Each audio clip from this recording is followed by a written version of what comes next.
මේ තියෙන්නේ අපි කාලයක් තිස්සේ ආදරෙන් පුරවපු අපේ මීඩියා පන්තිය. මේක අපි හදපු අපේ මීඩියා පන්තිය. හොඳම නිබන්ධන, හොඳම ඉගැන්වීම් රටාව, හැම පාසලකම වගේ හිටපු දක්ෂ දරුවන්, ඒ හැම දේටම වඩා මනුස්සකම පිරුණු ආදරණීය ළමයි, සහෝදරත්වය මේ හැමදේම එක්ක අපි ළඟ හොඳම ප්‍රතිඵල එකතුවකුත් තිබුණා. එකපාරටම හැම දේම වෙනස් වුණා. අපේ ඉහටත් උඩින් මහා ජලකඳක් ඇවිත් අපිව යට කරගත්තා. දේපල හානි නම් කෙසේ වෙතත් ජීවිත හානිත් ගොඩක් සිද්ධ වුණා. මතක පිරුණු ඒ සුන්දර භූමිය වෙනස් වුණා.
ඒත් අපි අත්හරින්න සූදානම් නම් නෑ.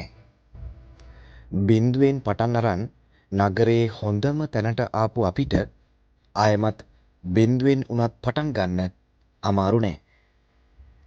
අපි වැටුණු තැන්වලින්ම ඉක්මනින්ම පටන් ගත්තා.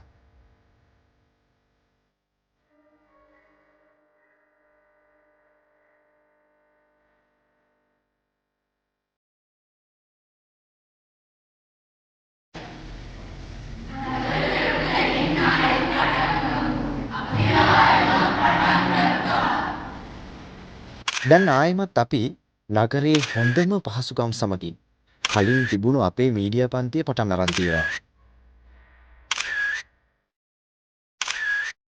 මගේ අකීකරු ශිෂ්‍යයනි, වේදනාවට හුස්ම දෙන්නේ ආදරය.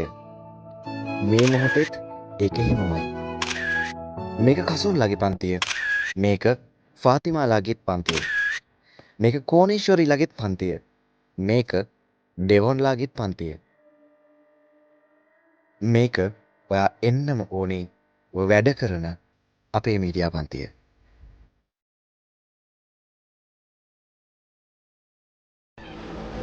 මෙහෙම මතක තියාගන්න. ඔයා වැටෙනකම් ඔයාලා මම ප්‍රශ්නයක් දෙනවා අනිත් පැත්තේ ඉන්න මිනිස්සු හරිම සම්තෝෂයෙන් බලාගෙන ඉන්නවා. මිනිස්සු කොහොමද කියන්නේ ඔයාලා බෑ කියලා තමයි. ඒ දේවල් අහගෙන දරාගෙන ඉන්න එක ඔයාලා කරන්න පුළුවන් දෙයක්. කරන්න පුළුවන් දේවල් වලින් හොඳ දේ තමයි ඔයා ඒ දේවල් දිහටම තමයි වෙන්නේ.